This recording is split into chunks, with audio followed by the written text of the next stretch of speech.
Hace un par de semanas hablamos un poco de las promesas de Dios al pueblo de Israel y cómo este pueblo respondía a Dios.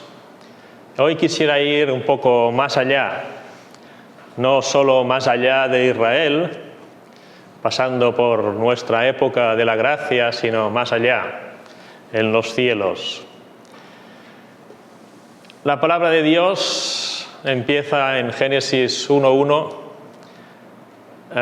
En el principio creó Dios los cielos y la tierra. Y allí empieza Dios muy pronto, en el segundo capítulo, a relacionarse con el ser humano. Y en el tercer capítulo, también muy pronto, el ser humano rompe esta relación con Dios y Dios, a pesar de haber hecho un maravilloso paraíso terrenal para el ser humano, echa fuera al ser humano de este paraíso porque este ser humano ha desconfiado de los planes de Dios para con él.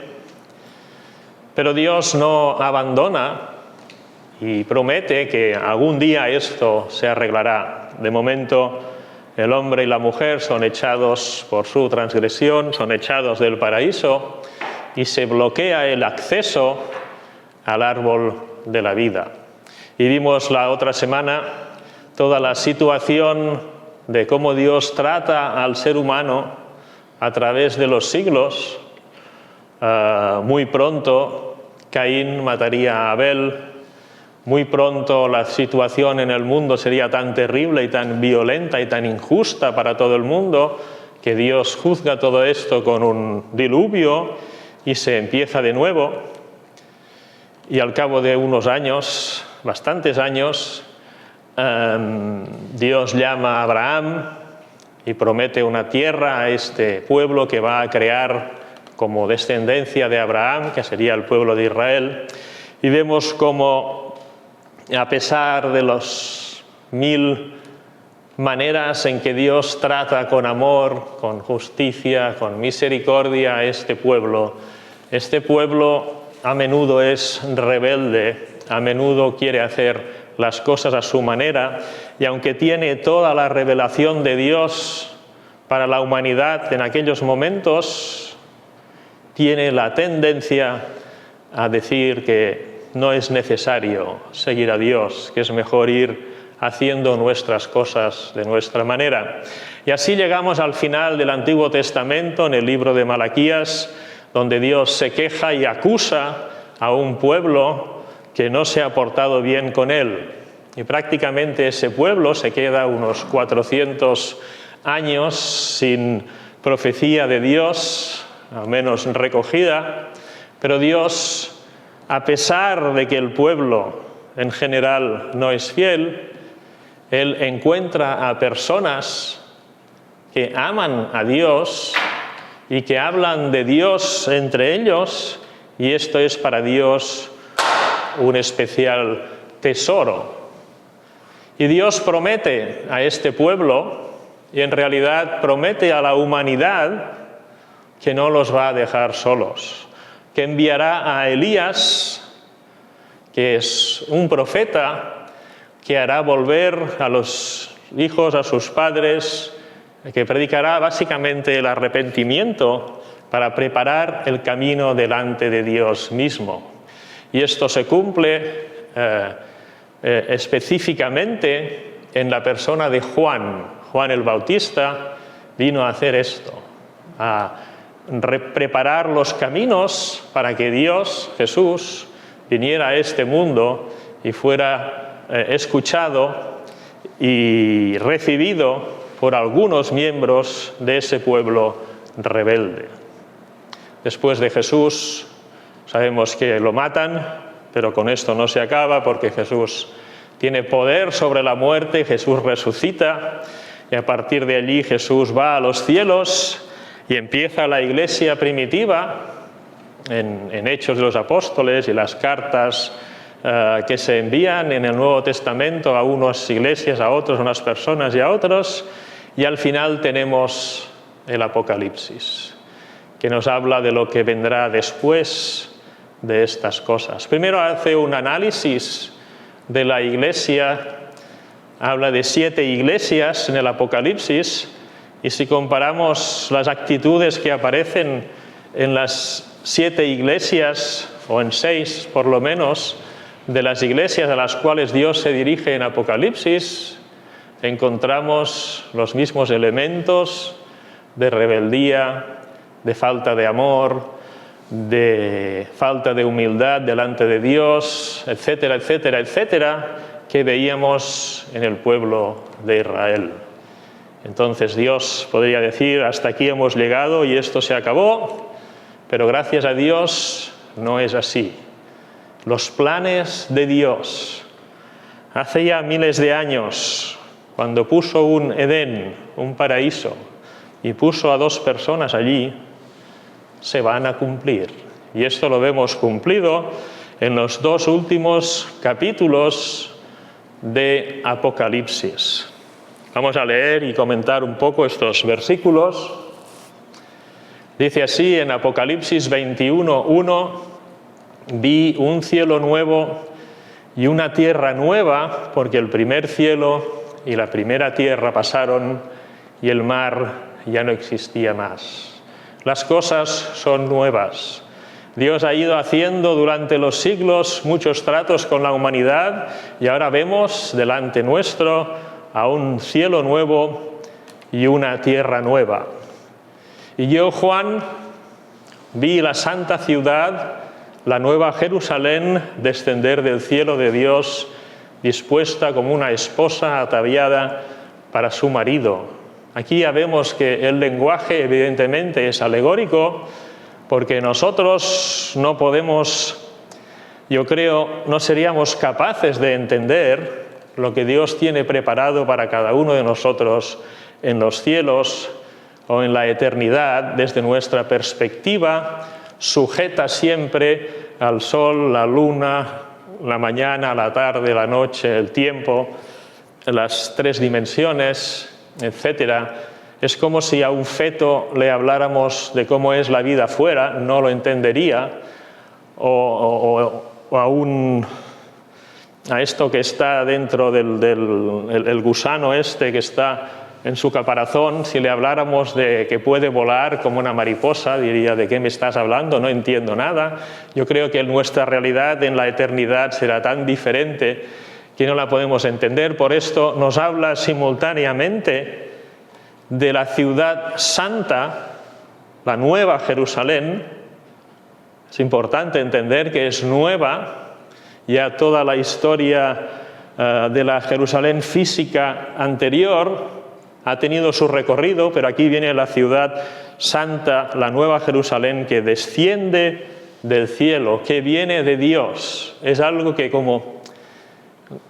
algo nuevo que Dios hace y mezcla la idea de ciudad, que nos recuerda el pueblo de Israel, con la idea de una esposa preparada para su marido, que nos habla de la iglesia, de los salvos por la fe en Jesús. Y oí una gran voz del cielo que decía: he aquí el tabernáculo de Dios con los hombres, y Él morará con ellos, y ellos serán su pueblo, y Dios mismo estará con ellos como su Dios. Este ha sido siempre el objetivo de Dios: tener una relación real, sin desconfianza, completa con el ser humano. Al principio, en el Génesis, en el paraíso era así, pero después, cuando entró el pecado, inmediatamente, sin que nadie dijera nada, el hombre y la mujer se esconden y quieren taparse sus cuerpos porque se ven desnudos. Esto es el hombre estropeado, pero los planes de Dios siempre ha sido morar con el ser humano. Para mí, uno de los misterios más grandes de la existencia humana. Tanto nos obsesionamos con tener una vida perfecta, física y emocional y todo lo que es necesario tener, pero nos falta siempre algo, porque nos falta que Dios more con nosotros. y lo hacía en el tabernáculo, por así decirlo, en el desierto, en un lugar concreto, lo hacía en el templo, en el lugar santísimo, pero ahora vemos cómo mora en medio de los seres humanos de una forma perfecta. Y esto tiene unas consecuencias maravillosas. ¿Enjugará Dios toda lágrima de los ojos de ellos? Siempre la vida nos trae lágrimas, lágrimas que salen, lágrimas que nos tragamos a veces, lágrimas que no sabemos ni que tenemos, pero todo esto desaparecerá para siempre. Enjugará Dios toda lágrima de los ojos de ellos y ya no habrá muerte, ni habrá más llanto. Se habla tanto de que vamos a conseguir que no haya muerte. Personalmente, no soy aquí en este sentido profeta, pero yo creo que jamás el hombre conseguirá superar la muerte definitivamente, sino que solamente cuando Dios quiera, al final de los tiempos, ya no habrá muerte, ni llanto, ni clamor, ni dolor, porque las primeras cosas pasaron. Las primeras cosas son el estado del universo, por así decirlo, a partir de la entrada del pecado en el mundo. Y el que estaba sentado en el trono dijo: he aquí, yo hago nuevas todas las cosas, insiste, cielos nuevos, tierras nuevas, la ciudad nueva, y luego insiste, yo hago nuevas todas las cosas. Nos da la idea de que es algo mucho más precioso de lo que podemos imaginar, que lo antiguo, por hermoso que sea el universo, se queda corto en comparación con lo que nos espera. Y me dijo: escribe, porque estas palabras son fieles y verdaderas. Y me dijo: hecho está. Es decir, todas estas cosas nuevas, en ese momento Dios puede decir: están hechas. Yo soy el alfa y la omega, el principio y el fin. Y las personas que estarán allí con Dios, al que tuviere sed, yo le daré gratuitamente de la fuente del agua de la vida, serán personas completamente saciadas. El que venciere heredará todas las cosas, y yo seré su Dios, y él será mi hijo. Y esto es a lo que vamos. De la misma manera que la gente de la época de Malaquías podía estar esperando a un Mesías que viniera a resolver muchos temas, o a un profeta que viniera a preparar el camino para el Mesías que viniera a resolver muchas cosas, nosotros los cristianos de hoy tenemos esta expectativa. Él será nuestro Dios y nosotros seremos sus hijos, de forma explícita, creando, formando así una maravillosa Jerusalén nueva, celestial, creada por Dios. Luego en el versículo 9 dice: vino entonces a mí uno de los 7 ángeles que tenían las 7 copas llenas de las 7 plagas postreras, y habló conmigo diciendo: ven acá, yo te mostraré la desposada, la esposa del Cordero. Aquí vemos que no me lo invento yo, que Jerusalén sea la esposa del Cordero, ¿no? Porque dice: y me llevó en el espíritu a un monte grande y alto, y me mostró la gran ciudad santa de Jerusalén, que descendía del cielo. E insiste, viene del cielo. No es la perfección de la Jerusalén física de hoy, es algo diferente, celestial, que viene de Dios y tiene la gloria de Dios. Y su fulgor, es decir, su resplandor, era semejante al de una piedra preciosísima. No puede describir las cosas de otra manera que no sea con lo que conocemos, pero todo lo que conocemos, insisto, se queda corto para describir lo que está viendo Juan. Como piedra de jaspe, diáfana como el cristal, tenía la ciudad un muro grande, protección, ¿no?, y alto, con 12 puertas, 12 entradas, En las puertas 12 ángeles y nombres inscritos que son los de las 12 tribus de los hijos de Israel. En esta nueva Jerusalén se incluye Israel, pero también miremos, y el muro de la ciudad tenía 12 cimientos. Es curioso que el cimiento se ve, ¿no? Parece ser. Y sobre ellos los 12 nombres de los 12 apóstoles del Cordero. Todos los redimidos de Dios, tanto del antiguo pacto como del nuevo pacto, están aquí representados en la nueva Jerusalén. El material de su muro, no entraremos, versículo 18, no entraremos en mucho detalle, pero es interesante. Jaspe, la ciudad era de oro puro, semejante al vidrio limpio, y los cimientos del muro de la ciudad estaban adornados con toda piedra preciosa. El primer cimiento era jaspe, el segundo zafiro, el tercero ágata, el cuarto esmeralda. Todo esto es el trabajo, en principio, de los apóstoles, ¿no? El quinto ónice, el sexto cornalina, el séptimo crisólito, el octavo berilo, el noveno topacio, el décimo crisopraso, el undécimo jacinto, el duodécimo amatista. Todo seguramente muy precioso que no tenemos tiempo de analizar hoy. Las 12 puertas eran 12 perlas, cada una de las puertas era una perla y la calle de la ciudad era de oro puro, transparente como vidrio. Y aquí viene lo más precioso de nuestra relación de Dios, de los redimidos con nuestro Dios en la eternidad, ¿no? Versículo 22, y no vi en ella templo. Desde los inicios, desde Génesis ya encontramos templos de alguna manera u otra, o altares o lo que sea dedicados a Dios.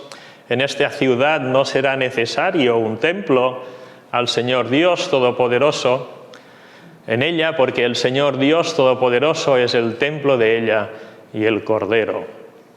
Es una situación alegórica difícil de plasmar físicamente, llena de millones de redimidos que tienen una relación tan íntima con Dios y con el Cordero que no necesitan un lugar especial que funcione de templo.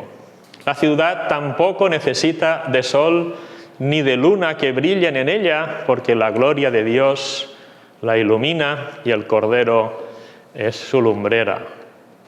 Es todo diferente, es todo evidentemente espiritual, pero es absolutamente precioso y maravilloso. Y dice, las naciones que hubieran sido salvas andarán a la luz de ella, y los reyes de la tierra traerán su gloria y honor a ella. Todo confluye para reconocer a nuestro Dios como lo que verdaderamente es nuestro Dios. Sus puertas nunca serán cerradas de día, pues allí no habrá noche, y llevarán la gloria y la honra de las naciones a ella. No entrará en ella ninguna cosa inmunda o que hace abominación y mentira, sino solamente los que están inscritos en el libro de la vida del Cordero. Y así se acaba el capítulo 21 de Apocalipsis y empieza el último capítulo de Apocalipsis, capítulo 22. Vamos a leer los primeros 5 versículos. Después me mostró un río limpio de agua de vida, resplandeciente como el cristal. En el Edén había 4 ríos que iban para aquí y para allá, maravillosos.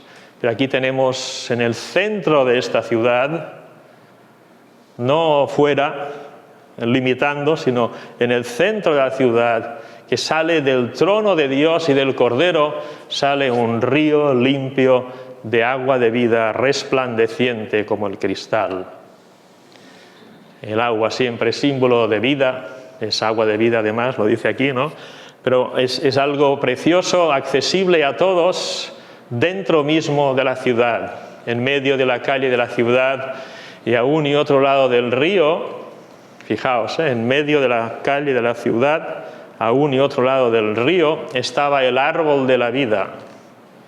Aquel árbol que en Génesis Dios tuvo que limitar y aquí no llega nadie, ahora es accesible para todos. El árbol de la vida que produce 12 frutos, dando cada mes su fruto, y las hojas del árbol eran para la sanidad de las naciones. Ya no es un árbol prohibido, sino que es un árbol de bendiciones, y no habrá más maldición.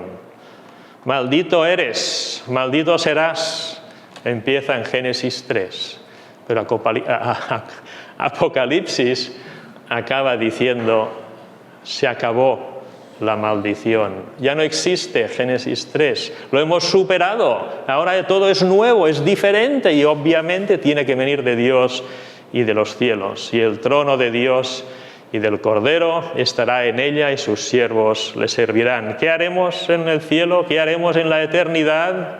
Seguramente no lo entenderíamos, pero de alguna manera haremos aquello por lo cual fuimos diseñados desde el principio: servir a nuestro Dios con gozo. Y verán su rostro. Moisés temblaba ante la idea de ver a Dios. Y tantas personas han querido ver a Dios. Y el Evangelio dice: a Dios no lo vio nadie jamás, sino su Hijo Jesús es el que nos lo muestra, ¿no? Pero ahora allí, de forma eterna, veremos su rostro, y su nombre estará en sus frentes. Y repite: no habrá allí más noche, y no tiene necesidad de luz de lámpara ni de luz del sol, porque Dios, el Señor, los iluminará y reinará por los siglos de los siglos. Y hasta aquí, pues, lo que nosotros podemos esperar más allá.